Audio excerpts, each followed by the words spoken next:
and alcohol-based sanitizers are going to be my good afternoon. First of all, let me start off by acknowledging that there may be many New Yorkers who are feeling frightened or sad because of all of this information that's coming at them. Every day we hear about new cases worldwide. We are in the city sharing information on a real-time basis. And so I want to just acknowledge that there may be some New Yorkers out there that are having those feelings. I want to encourage them to call NYC Well. It's an important resource that I think at especially this point in time can provide valuable support. The other thing I want to say is that fear is no excuse for propagating stigma. This is not a time for us to be buying into false information on the internet. I want to encourage New Yorkers to visit our website at nyc.gov/health for all the best information on COVID-19. They can also visit cdc.gov. The best way to guard against fear, against stigma, is by having the correct information. And so we're very much committed to transparency. The other thing I want to just emphasize that I think the mayor touched on is that this is a situation that is evolving on an everyday basis. We've been learning almost every day something new about how this virus behaves. And I anticipate that over the coming weeks, we will continue to learn more information about this virus. And so that's why it's so important to have the information, but also to know that this is, for the foreseeable future, at least for the next couple of months, something that the health department will need the support of everyday New Yorkers in order to really turn the tide. Last thing I want to say is, and just to really reemphasize, that we are marshaling all of our resources, but we need New Yorkers to do their part. In that vein, I have talked about what I want New Yorkers to do. As the city's doctor, I need to make sure that if someone is sick with fever and cough or fever and shortness of breath, they do not go to work. Beyond that, I want to make sure that New Yorkers are also paying that same advice to their children. If your child is sick with fever and a cough, fever and shortness of breath, do not send them to school. That's baseline advice, but especially important here during the COVID-19 season. There are things that we can do and that we are doing, and then there are new things that we want folks to do. So for example, we want people to continue washing their hands often, covering their mouths and their nose when they cough. And if they don't feel well, call the doctor, and I'll say more about that in a moment. But there are other things that over the course of the last few days, we have been changing advice on. And the first thing you'll notice is we said, don't shake hands anymore, but do the elbow bump. And that's a way in which we can minimize the risk of transmission. The other thing I will say is that none of these measures that we are recommending are effective in isolation. We need to do all of them at the same time. So the frequent cleaning of surfaces, the frequent cleaning of hands, the covering of your mouth, for the foreseeable future, the elbow's not going to work. So I want New Yorkers to get used to the fact that that's our new normal for the next couple of weeks. The additional thing that I will say is, and let me just sort of reemphasize what the mayor said in terms of the folks that we are especially concerned about. And it's those individuals with chronic underlying diseases, heart disease, cancer, diabetes, an immune-compromised system. And what did I? You got lung disease? Yeah, chronic lung disease, cancer, diabetes, immunocompromised, heart disease. We got them. Yeah, I got them. And being over the age of 50. If you are sick, don't go to work. Call your doctor if you're not better in 2 to 3 days. We want you to make sure that you access care quickly. The other thing I want to emphasize is that beyond the individuals with these chronic illnesses, there are other individuals that we are particularly concerned about, and that is the elderly. So we want to make sure that individuals who are symptomatic and who may have a loved one in a long-term care facility, in a nursing home, don't go visit them. If you are symptomatic, the best thing you can do for your loved one who's in a nursing home, in a long-term care facility, is don't go visit them until you are better. The other thing is, if you've got, a grandparent that you haven't seen in a while and you want to take the kids to go see them and they are symptomatic, don't even do that. We want to make sure that elderly folks who have chronic underlying illnesses, we do everything that we can together as a community not to increase their risk. The other thing I will say is, again, to emphasize to the mayor, is if you're sick and your company has a telecommuting policy, we want you to take advantage of that. This is a great time, well, it's always a great time to stop smoking, to stop vaping, but this is especially a great time.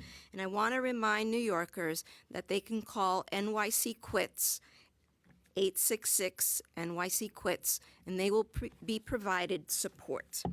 The next thing that I want to talk about is the importance of our healthcare delivery partners. And so we are communicating with thousands of doctors across the city. Tomorrow we will be issuing additional guidance about what we want them to be aware of. And so first and foremost, we want them to be aware that there is now COVID-19 testing available at commercial labs, and how it is that they can go about accessing. We want them to prioritize patients in their practices who have chronic diseases, are over 50, and are symptomatic for that testing.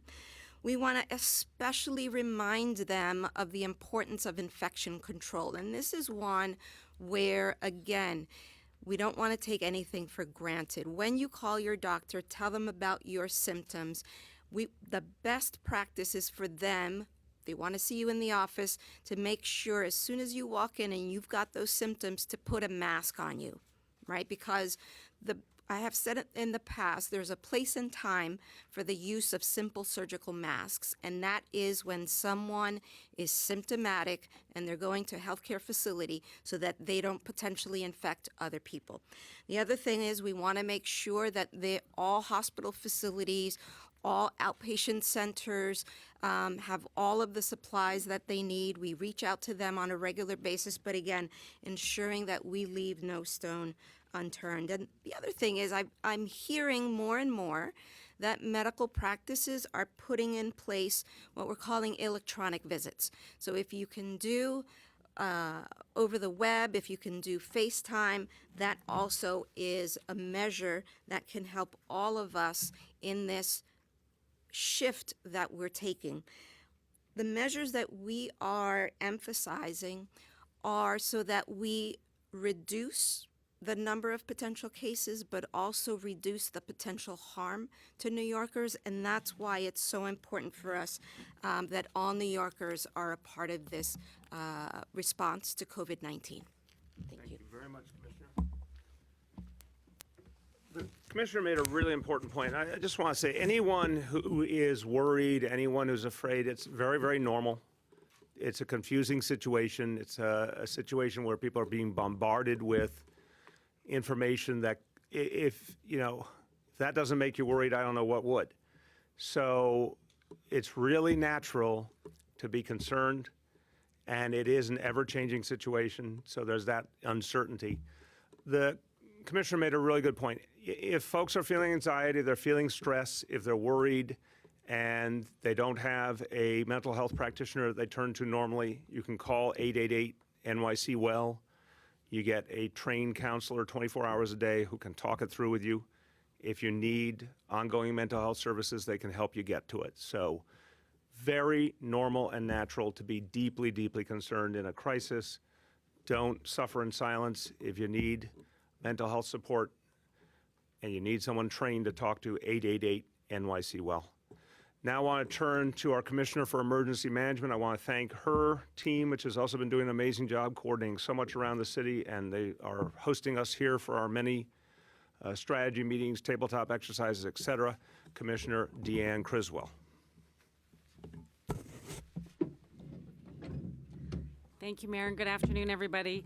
Yeah, I just wanted to take a minute to update everybody on what is happening here in our Emergency Operations Center. And so for several weeks now, we have convened more than a dozen interagency task forces that have comprised personnel from agencies across the city, as well as some of our partner agencies, to look at those impacts that we may expect from COVID-19.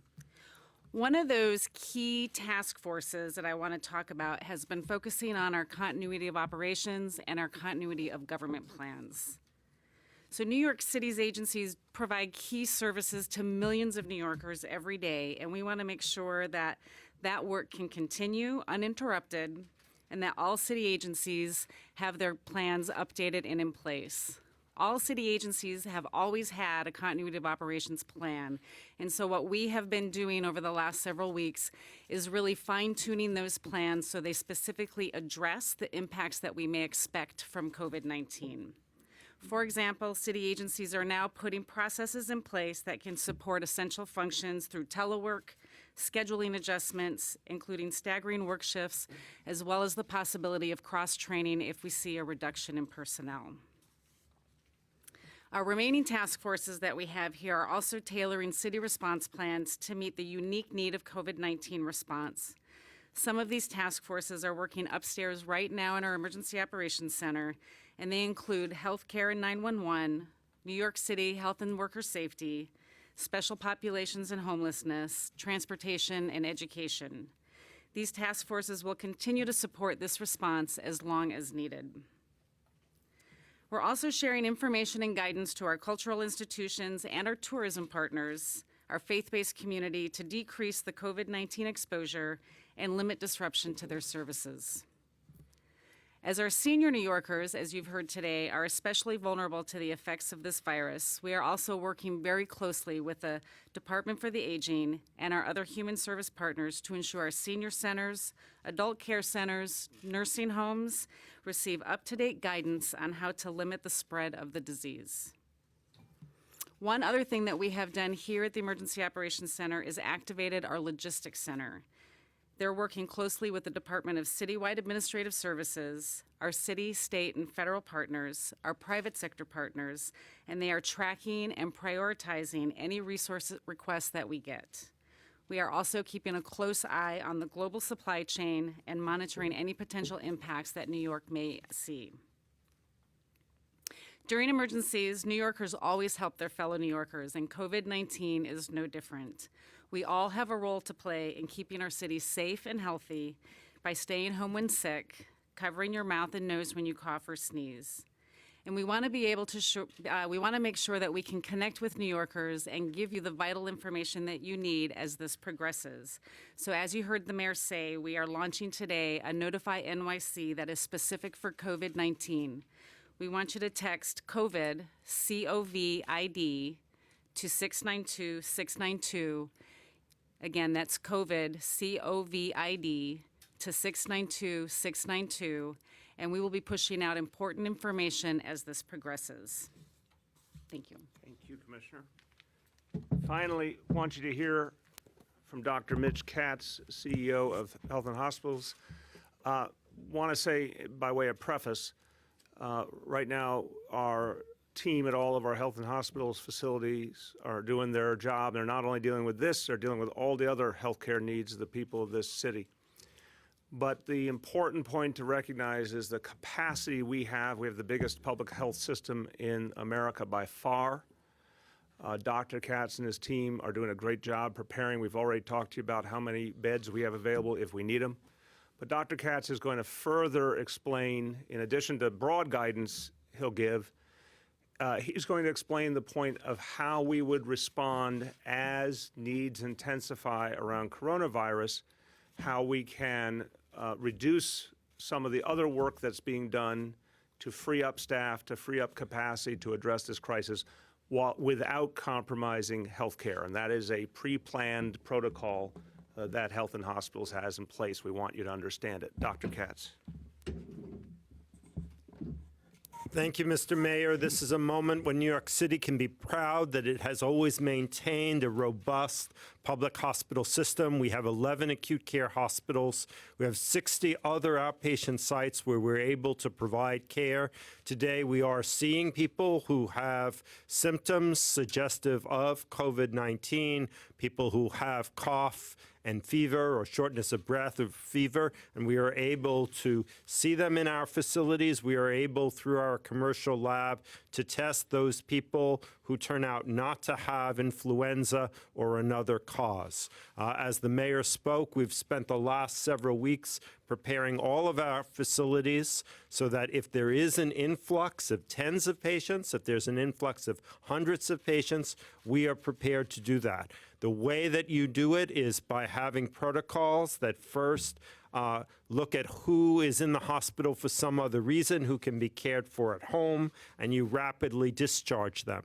You cancel elective surgeries. This is not a moment where we will be doing elective gallbladder removals, doing hernia repairs, important surgeries, surgeries that have major impacts to the quality of people's lives, but we can do them, we can reschedule them for after this outbreak. During the time of the outbreak, if we are having tens or hundreds of new patients, those patients will be rapidly discharged. Outpatient services will be canceled, and we will pull all of our doctors and nurses into our inpatient areas so that we can provide adequate care to all those who need it. Every single hospital has a plan of where that care would be provided if there are hundreds of more patients. In some cases, it's a cafeteria. In some cases, it's an auditorium. In some cases, we have tents that are specially made for creating clinical areas in parking lots. Each hospital knows exactly what it would do depending upon how many patients we have. We have enough supplies and we have access to those supplies. We watch them every day. I participate in a call about face masks, about antibiotics, about fluids, and we are prepared if this pandemic gets much worse in New York City. Thank you. Thank you, Dr. KATZ. Okay, covered a lot. Thank you for your patience, everyone. Let's take questions, and my colleagues will come up to help answer. Mayor, have you spoken to President Trump or Vice President Pence, who is leading the coronavirus response? No, our team has been in touch with federal officials. We've continued to make clear, we obviously have a lot of capacity to deal with this situation. We're working very closely with the state. That's the crucial partner here. What we need from the federal government is very straightforward, and it's been the case for weeks and weeks. We need help with the testing. If they will take care of that part of the equation, we can take care of our share for sure. You haven't had any thought, I know you're holding firm on public gatherings in the city, but next weekend is a half marathon. We're assessing that. We're talking to the folks who are running the half marathon. That's a decision we're going to make pretty soon, and we'll make it with them. We obviously want to give prior notice, but we're not there yet. Can you give us details on the testing, your capacity, how many tests you've done to date, what your per day capacity is? Sure. Kits you're using, whether it's CDC, local state labs? I'm going to start. My colleagues can jump in. So right now, in terms of our public health labs have been going nonstop. And luckily, just as they were reaching capacity, the private labs have come online. What we want to see is faster testing. So in terms of pure numbers, with the private labs now, we are well ahead of the level of testing that we need numerically, but not in terms of speed. We want a lot faster than we can get with the current protocol. But to give you the overall numbers, and I don't have the math in front of me, but it's easy enough to do, we have 13 positive cases, 146 negative cases, and 76 pending tests since the beginning. So we're pushing up towards almost 250. But we've been able, obviously, to get all those done. The pendings we'll have in the course of the day. We need to be, right now, we could handle hundreds of tests in a day, but not as fast as we want. Our goal is to get that FDA approval, to be able to do hundreds of tests same day, ultimately thousands of tests same day. That's where we need to get to. Did you have another part of your question? I'm sorry. How long do you think it would take how long do you think it would take you to get to hundreds and then thousands? If we got FDA approval, what I'm told is it would be a day or two before we'd be up to hundreds that could be same day. Yes, sir. Can non-public schools also ask for and get a nurse in their building? If a non-public school needs medical assistance, we're going to work to get them help. The first thing we had to do, of course, was account for the public schools. We're happy to work with any non-public school to see what we can get them. Obviously, we're trying to draw on whatever capacity is out there in the community. But any non-public school that needs help should immediately communicate with the DOE. Yeah. One other question. Tomorrow evening, Purim begins. Yes. Is it safe for people who have no symptoms to visit parents and grandparents? Yeah, the point is, and the commissioner can jump in, yeah, if no one has symptoms, neither the visitors nor the people being visited, yes. Two questions. One for you. So we're now at 13 cases. Yep. Will there be a point where you will consider closing schools? Do you think we'll ever get to that point? If so, what number are you? So, look, the important point here, I'm going to keep emphasizing, literally each day we're getting new information, and we're dealing with a disease that's not fully understood. So it's a very unusual situation. We're going to every day ask ourselves the whole set of questions about what we should do. But I will say definitively, everything we've seen so far, this is a disease that for a healthy child presents minimal risk. We do have a concern about children who have one of those 5 pre-existing conditions. We want to take special care with them. So the schools is not the place we'd be looking first in terms of trying to address this problem. Obviously, I'm saying this as a parent as well. I think parents want to see the schools keep going so long as it's safe, want to see their kids getting educated, and we do have a tremendous interest in avoiding the disruption of the city unless there's a very specific reason to act otherwise. Would there be a specific number of cases where you'd say, okay, maybe we should? It's not as simple as that. It's very much about the combination of what we're seeing in terms of the numbers and what we're seeing in terms of the constant flow of information about the disease. The point Dr. Barbot has made over the last few days, her disease detectives are literally gaining new information in real-world conditions. You know, a lot of what we're getting out there from the guidance is based on other places, and I assure you the dynamics in a China, an Italy, a South Korea are different than here. But also a lot of it is theoretical, it's academic research, et cetera. This is the real world, frontline, New York City, no place like it on earth, and our public health officials are getting real world information about how things are playing out here. We're talking about it every single day and making adjustments. So there's no simple algorithm. When we get to the point where we think anything needs to be adjusted, we will. Now, what I found is New Yorkers are really doing a fine job of listening to guidance. So we're telling people now, if you're sick, don't go to work, don't go to school. Make adjustments you can. If you can telecommute, do it. If you can do different staggered work hours and take the subway at a different hour, do it. If you don't need to take the subway, you don't have to, that's great. I guarantee you a lot of people are going to make those adjustments. And that's going to put us in a stronger position. The 2 ladies in Brooklyn that were in Egypt on the cruise ship. Yeah. Were they on the cruise ship that is currently under quarantine in Egypt or a different cruise ship? I don't know if we know that. Do we know that, anyone? We'll confirm that back. The Uber driver who is hospitalized in Far Rockaway, can you tell us where he drove on Long Island and whether any of his passengers are being screened for symptoms? All I understand is Long Island registered and did all his driving on Long Island. We can see if we have more than that. So this is important to understand about car services, taxis, Ubers, et cetera. So basically, again, remembering that you need that kind of direct hit for transmission. Obviously, anyone who's a driver has every reason to be concerned and vigilant, but you would need, that cough or sneeze to get right into you. We don't have an indication of any customer being affected, but we're certainly going to be looking at that. But we are giving guidance to TLC drivers, not only about continually keeping their vehicles clean and sanitized, but also this is really simple, really important. This is what our doctors said immediately when they started talking about drivers. Open your windows. The circulation of air, I know that's not always possible. Whenever possible, if you're a professional driver, keep your windows open. The circulation of air literally disrupts the possibility that that projection of a cough or sneeze might get to the driver. It's a simple, important step that they can take. Let me come over to this side. Yes. Yep. There were reports that there was an Asian man in Brooklyn who was stabbed in a suspected coronavirus hate crime, and I was wondering if you could provide any more information on that and if it is being investigated. I need to get more on that. I don't have, we've heard some, obviously some very unacceptable instances of discrimination and hate speech, all of which is inappropriate, a lot of which is illegal, and we're going to follow up on. But I don't have that specific connection you're talking to. Let us confirm that.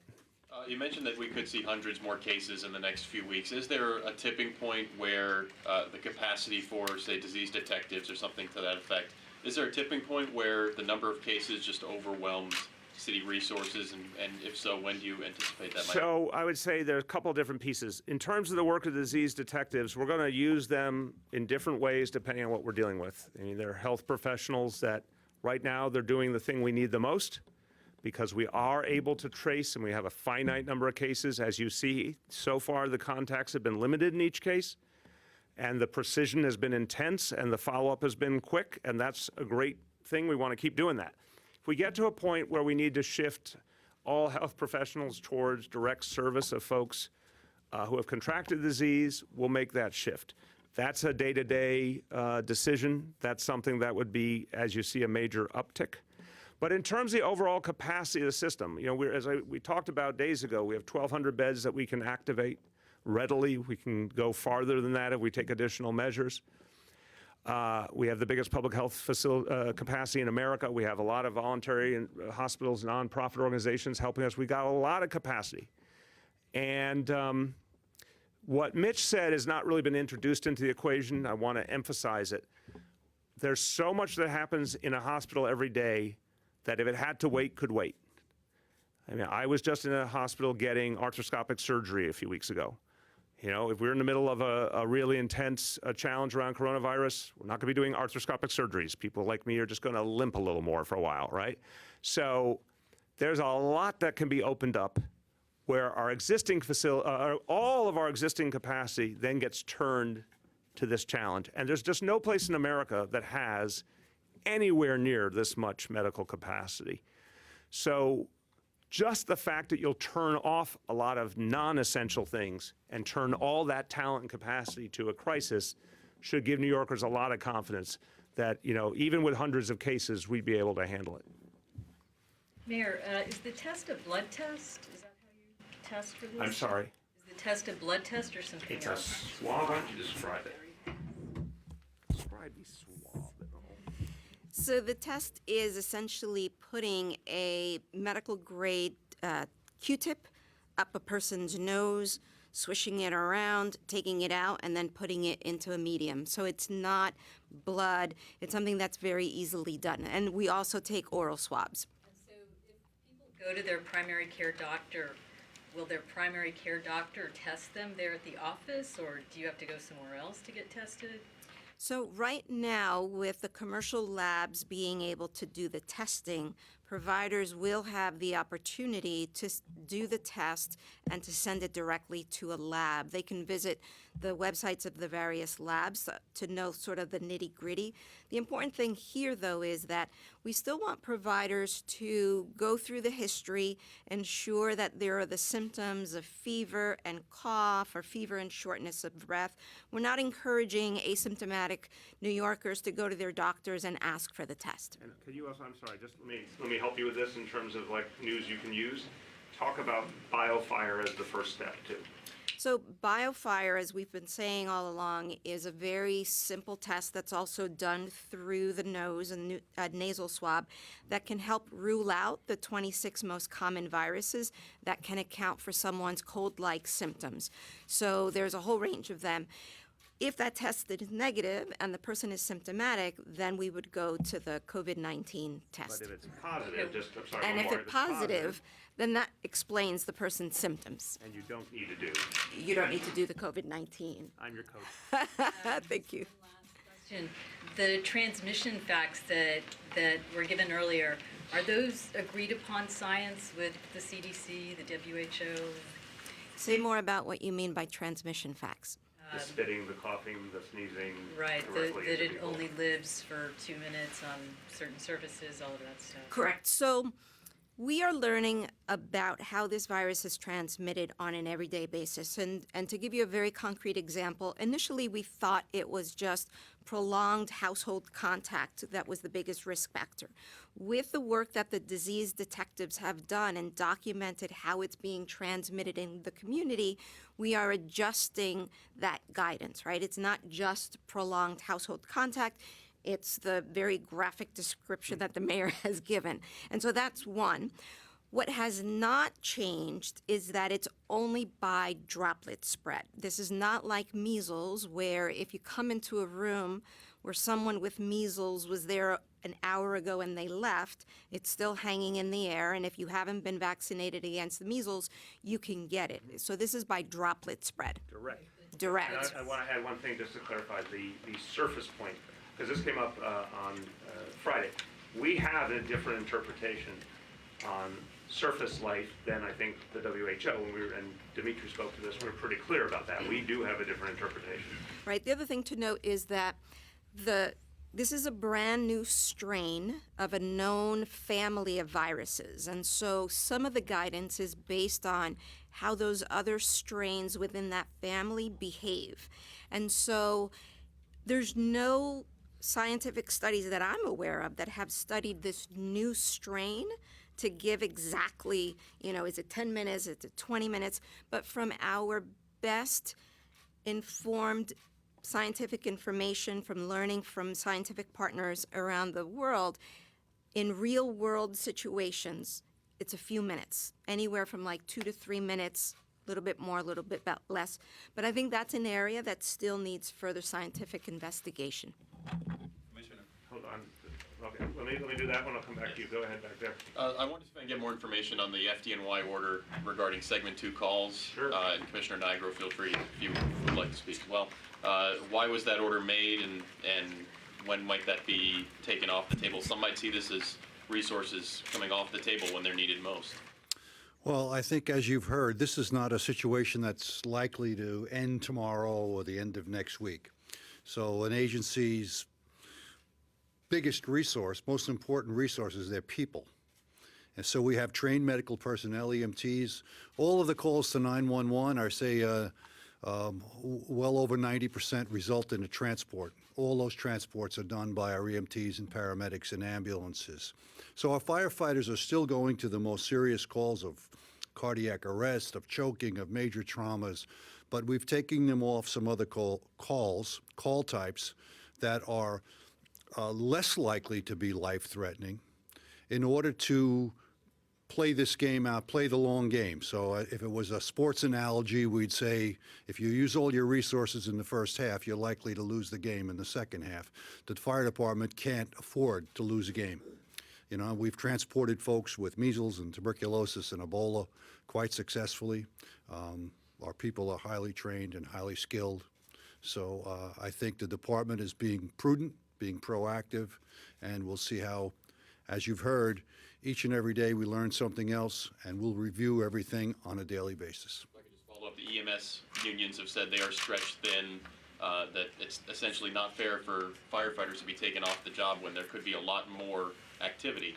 What would be Well, I think we have to keep in mind the EMS unions are perhaps not as happy as they may be in their plight lately. You've heard that before this came out, and that may play into what they're saying publicly. Hey, Hold on here first.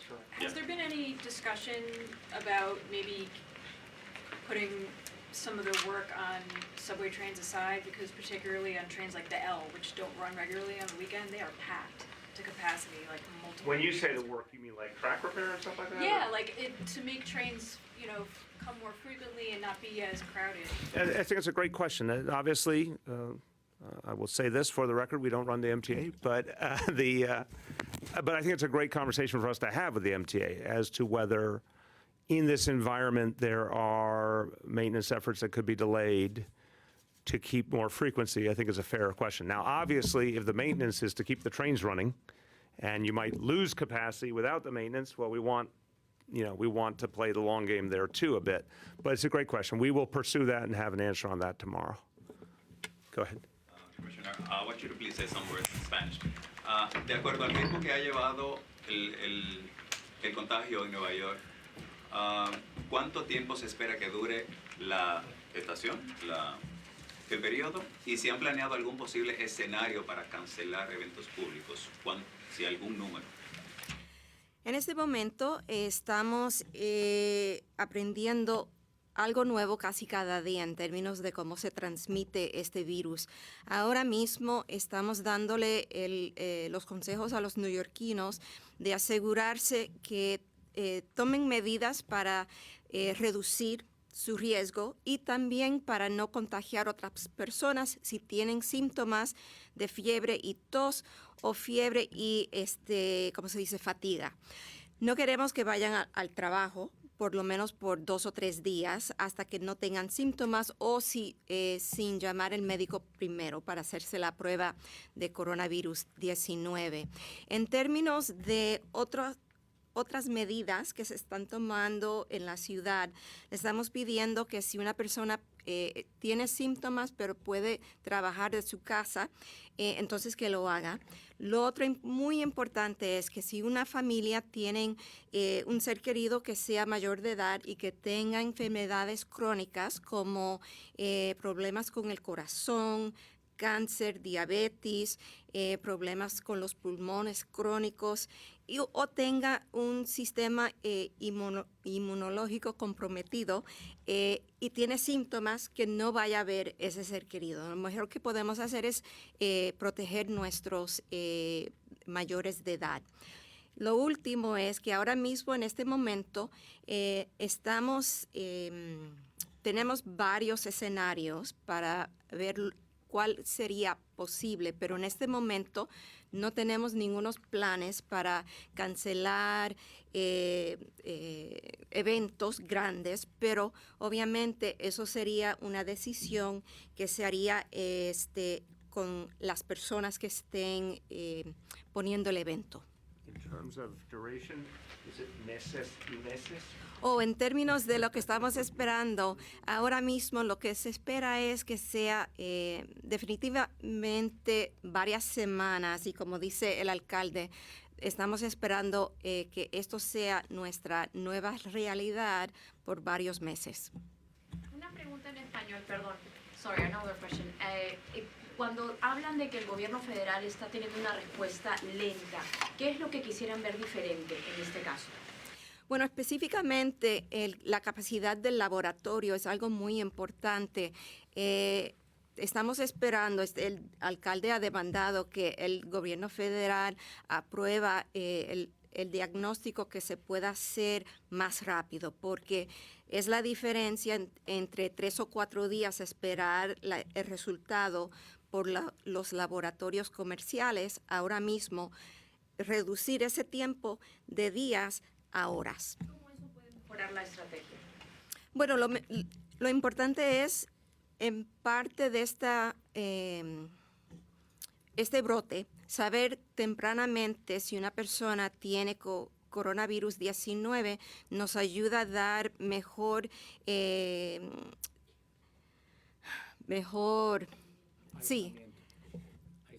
aislamiento, gracias, a los que están afectados y a sus familias. So everyone, we don't need to, I think we've covered almost everything that Oxiris said previously in English, except just to clarify that, we're in this for months. We don't have the exact number of months for you yet, but months is the way to think about this. We'll be at this for a while. Okay, let me see if there's anything else before we close down. There will be regular updates, obviously. There's lack of hand sanitizer around the city. You cannot find any more hand sanitizer or any supplies like this. Well, I'll tell you something. I've been in a lot of places where I see hand sanitizer out. I agree there's less and less in the stores, but I think a lot of people have stowed it away and are rationing it out.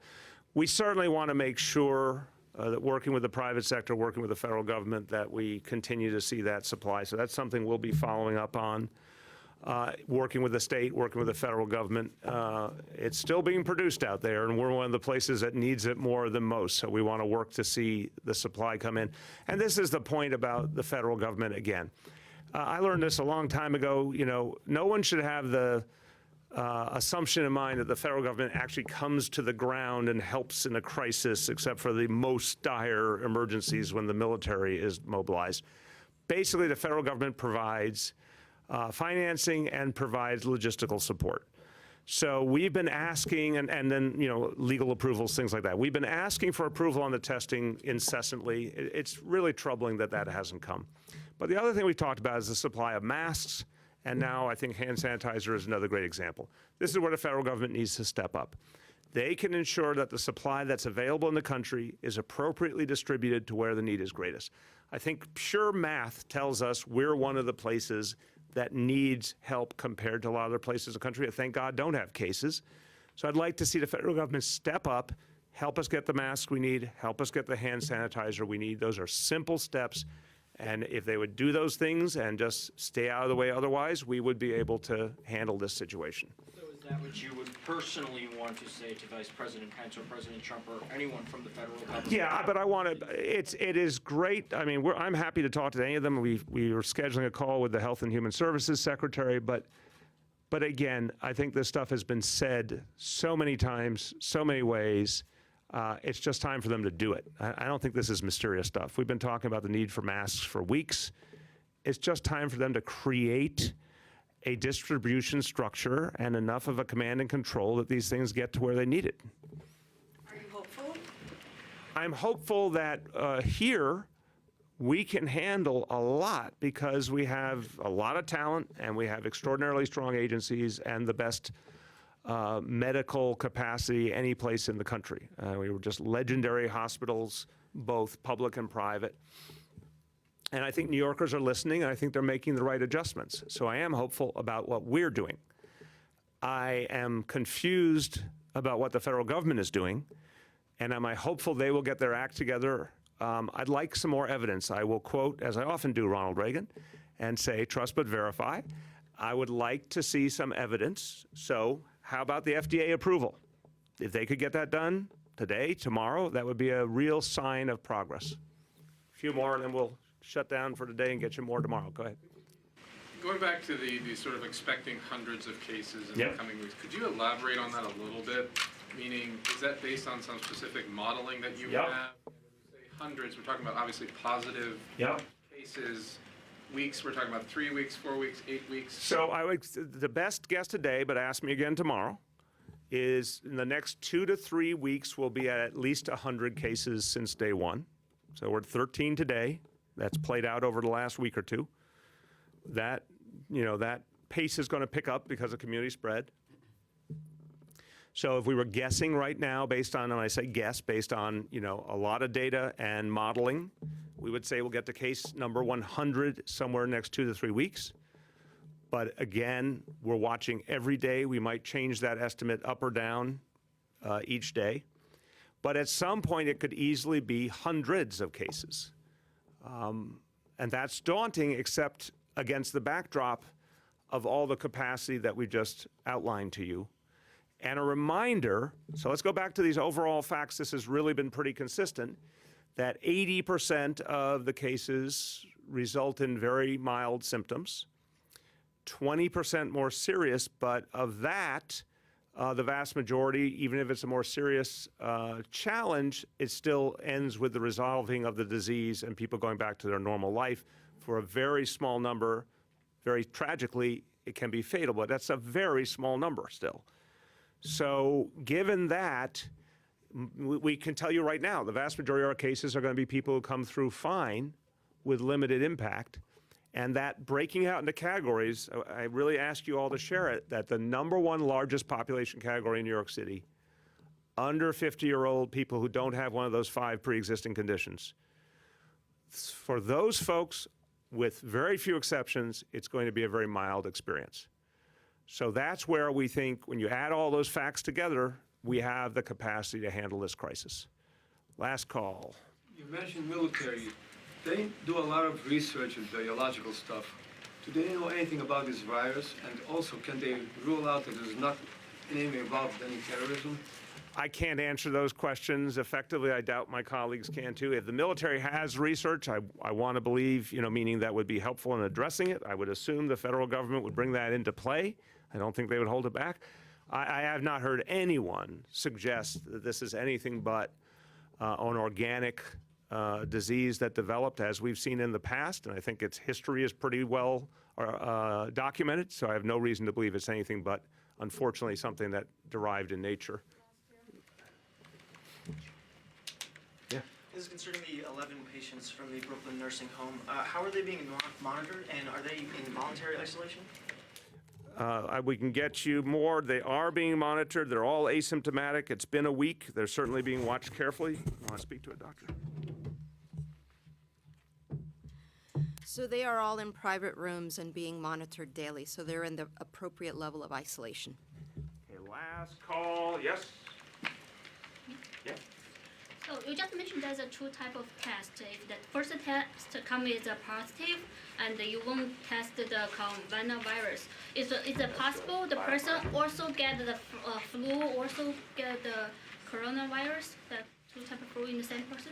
To our knowledge, that hasn't been studied enough, and we don't have a good indication that that's commonly occurring. And so our guidance, the guidance that the World Health Organization and others have been giving, is that if the biofire is positive, that is the definitive diagnosis. However, I will add, that we always want doctors to practice good clinical judgment. And if someone does have influenza and they're not getting better, then certainly that would be a situation where we would want them to contact us and have more in-depth conversation. But again, it's not, to my knowledge, something that has been seen in the literature. I want you to, respectfully, I think a little restating there would be helpful to everyone. Your general view, if you get a positive on the biofire, which is the other more traditional, if you'll forgive the phrase, more traditional known diseases, if you get a positive on the biofire, what does that generally mean? Positive biofire means you have one of the 26 viruses that it's accounting for the symptoms that you have. And not coronavirus. And not coronavirus. Based on what we know now. Yes. Yep. Just a little more color on small businesses. Yep. In order to introduce these grant and loan programs, they must be hurting pretty bad. What have you heard from small businesses in terms of what they've been going Greg through? or James, who wants to speak to that? Yeah, so first up, just want to encourage New Yorkers to support our small businesses. We've heard from mainly restaurants, catering halls, et cetera, sales declines of 40 to anywhere up to 80%. We're getting inquiries now from small businesses about what to do with their employees. So these 2 programs will address that. Okay, last call. To elaborate on the smoking and vaping, does that also include the medical marijuana patients?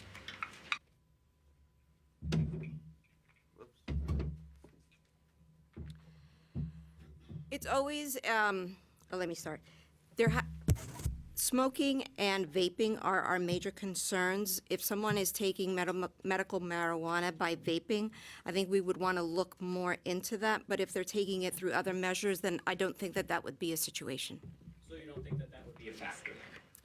Vaping and smoking combustible cigarettes are the major factors. Yes. The 80-year-old woman, she's the one in the most serious condition. Yes. Is there anything you can tell us about her? Was that transmitted through travel or through the community? Remember on that one? Remember that one offhand? We can get that. We'll get that. Yeah, we don't have the profile in front of us. We'll get that to you quickly. But that's the patient we're most concerned about right now. Okay, everybody, we will get you more updates tomorrow. Thank you very much.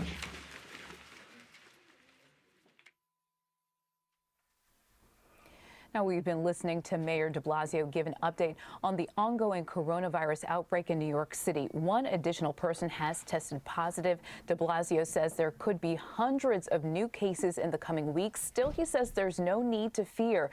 To get the virus, you have to have prolonged and direct contact with someone who's infected and they sneeze or cough on you. Those that are the most vulnerable are people who are over 50 years old or have pre-existing conditions like cancer, diabetes, heart, or lung disease. Smokers and vapors are also considered high risk and are among those who are advised to avoid public activity. The city is assisting schools to provide cleaning supplies and monitoring their compliance. Some small businesses that are seeing a decrease in sales because of growing fears may qualify for financial relief. Now, the city is also monitoring businesses and issued a fine for price gouging. Now, for all of the latest numbers and resources, you can head to our website, cbsnewyork.com.